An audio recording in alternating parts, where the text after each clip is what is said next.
Just imagine that you're walking along on your way to school. Next thing you know, you wake up unconscious on a futon in the middle of the street. That is what happened to one freshman at King's College. Turns out the reason he was on a futon is because it fell 30 stories, hit him in the head, and knocked him out. A college freshman who got knocked out cold by a flying futon mattress. Now, he was walking to class when it suddenly fell from a roof. Eyewitness News reporter Anthony Johnson live in Lower Manhattan with what happened next. Good morning, Anthony. Hey, good morning to you, Ken. Good morning, everybody. It appears the debris fell from the top of a building down here on 40 Broad Street, and the consequences could have been tragic.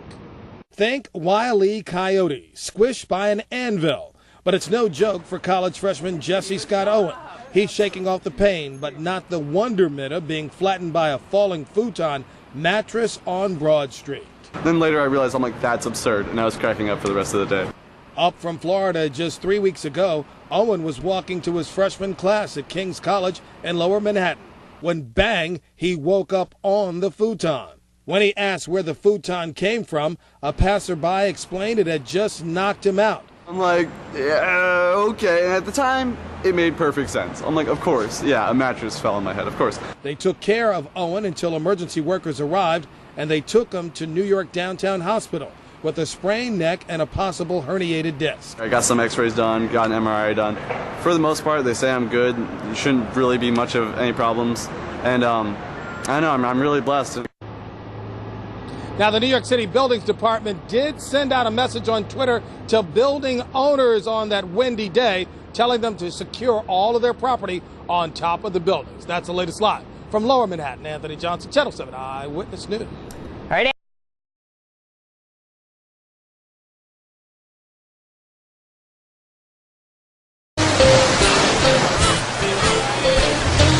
Well, we took these two out, Goatee and Pismo, out for a little tandem surfing.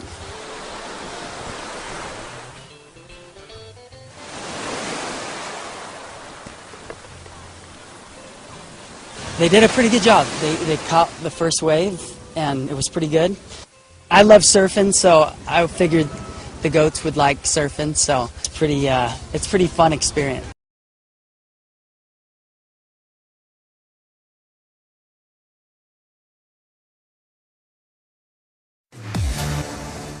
A proposal to rent out the house Hitler was born in has been met with fierce opposition from locals in the Austrian town of Braunau. My first thought was, who would actually want to live there? And that leads to the next question. With which kind of attitude does one want to live here? If you answer both questions honestly, there are certainly people we don't want here and who are not living here at the moment. The daycare centre it used to house has recently moved, but a decision to convert it into rented apartments has not gone down well. Now that we have this house, there should be something else inside, something cultural. But apartments? I'm not for that. No, I wouldn't move in there, no. I think I would have a bad feeling doing this. More popular proposals include turning it into a museum or a memorial. Whatever decision is eventually taken, however, the building will continue to be a painful reminder of a bleak period of European history.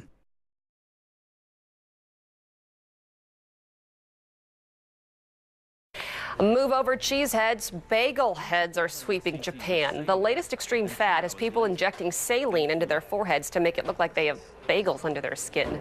The process takes 2 hours. The swelling goes down in a day. Bagel head health risks include extreme dehydration, since saline is salt, a bacterial or fungal infection, and water contamination. Steve, I do not know why they are smiling at themselves. I think it looks so kind of gross.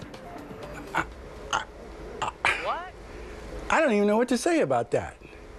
Is that for real? They're actually doing that? Wow, some crazy stuff. All right, so let's see what's going on right now. It's 75 degrees. I'm still, I can't, what? What was that? The wind is calm, 2998 on a falling barometer. We've got 34% on our humidity.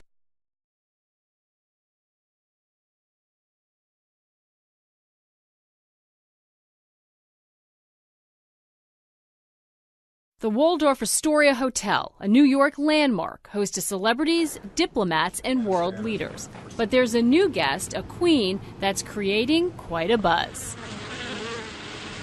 6 beehives have been installed on the 20th floor of the Waldorf, part of a project by new chef David Garcelon to bring the freshness of local farming directly to the hotel. Now that's what you call a view. This rooftop space was used mostly for fashion shoots before. Now it's been turned into a farm of sorts. In addition to the beehives that are over there, you have these huge planter boxes that are going to grow vegetables for the chef to use downstairs. Organic farming, that's what's in vogue now. And while the models may be gone, proper attire still matters. Just pull that down. There you go. And zip up there. As we slip into our beekeeping suits, Chef David tries to put to rest my fear of bees. Does it hurt? Yeah, you know, especially if you don't pull the stinger out. But the more you get stung, the more you get used to it, so it doesn't hurt as much. Are you hearing this, Steve? Are you buying this? You get used to it. There's some nice capped honey on there. That's full yeah, of and honey? it's not even full yet. Yeah, not with even the full yet? Yeah. Isn't that neat? Did you think you'd ever be doing that?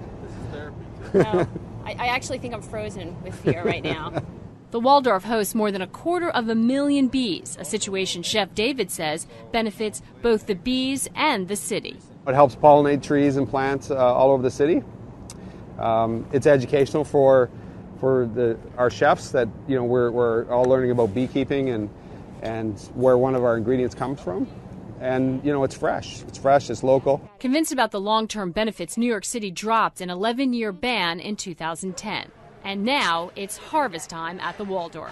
The hotel doesn't sell the honey, it's exclusively for guests. Used in everything from cheese plates to appetizers to ice cream. Well, you know, I think it's always great when ingredients are fresh and when they have a story behind them. So there you go. It's a mini comb of honey ice cream.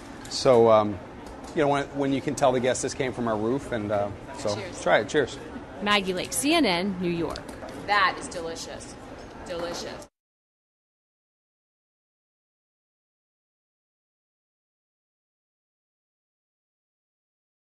的热线电话说，他们在打井打到地下近100米的时候，挖到了一个奇怪的植物。现在呢，我们就来到了位于六村埔的东鹤村，在我身后啊，这里是聚集了有很多的村民，他们告诉我们说呢，前天下午他们在村子里面打井的时候呢，是发现了一个摸上去肉乎乎又像植物的东西。那么就连村子上了年纪的80多岁的老大爷也告诉我们说，他们也是从来没有见过类似于这样的东西。那么现在呢，我们就一起去上田看一看，到底这个东西究竟是什么。朋友就帮忙在老蹦子，大有80米，捞出来一个这肉乎乎的，不知道这啥，有鼻子有眼。我们现在通过镜头呢，可以看到这个东西啊，长得非常像一个菌类。那这个两边呢都是有这个蘑菇头的形状，上面呢是有一个我们可以看到像嘴巴的东西，而下方呢则是一个小孔，是直接通透的。摸上去啊是非常的光滑，感觉非常像一个肉类。那我们用尺子呢也大概量了一下，这个东西的身长呢也大概就在19公分左右。刚才来的比年龄大的有80多岁的。从来都没见过这，上网查了以后，这叫太岁。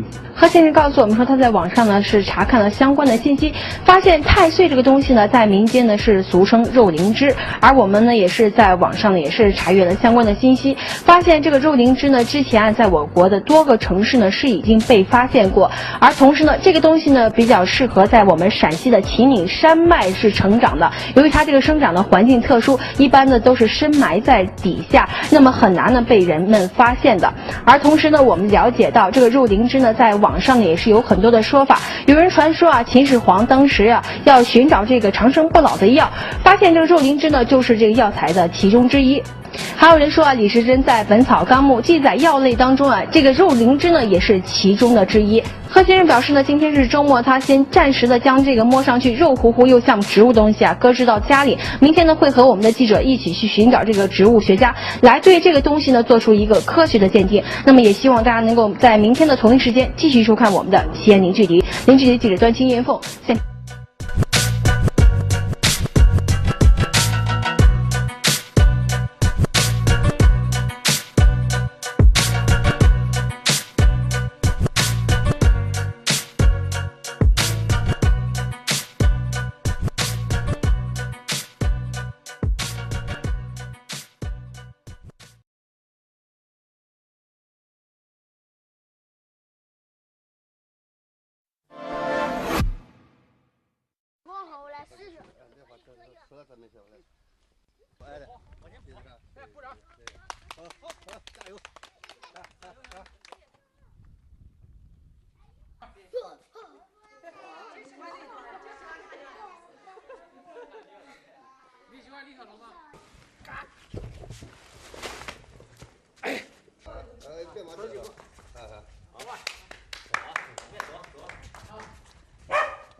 哎，走几步。我的，部长，没有那么大力气啊。又胖。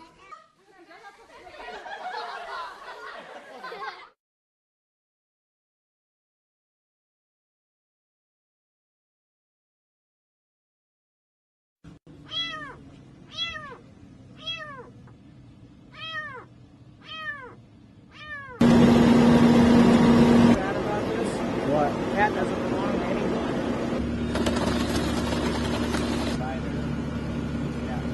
Need to press anything? I've already got it going.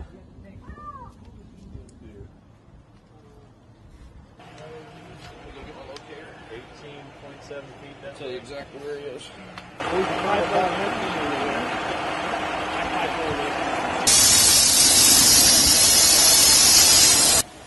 Yeah. There you go. He doesn't like that air, does he? No, he don't like the air. You gotta be close. Come on, buddy. Nice move. Come on. Come on. He's following you. No, don't go that way. Come this way. Meow. Meow. Oh, I see him. Come on out. Come on, meow. Meow, meow. Hi, Julie.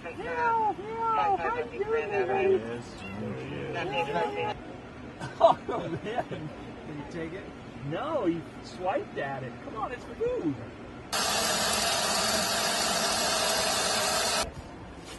Good plan. Finally got him. That's what. All right, well, good job, guys. All right, now let's put him back in. Yeah. I hope you got that on camera. Oh, do it again. I don't know where. I got most of it on camera. I just need a picture of it. Got it, buddy.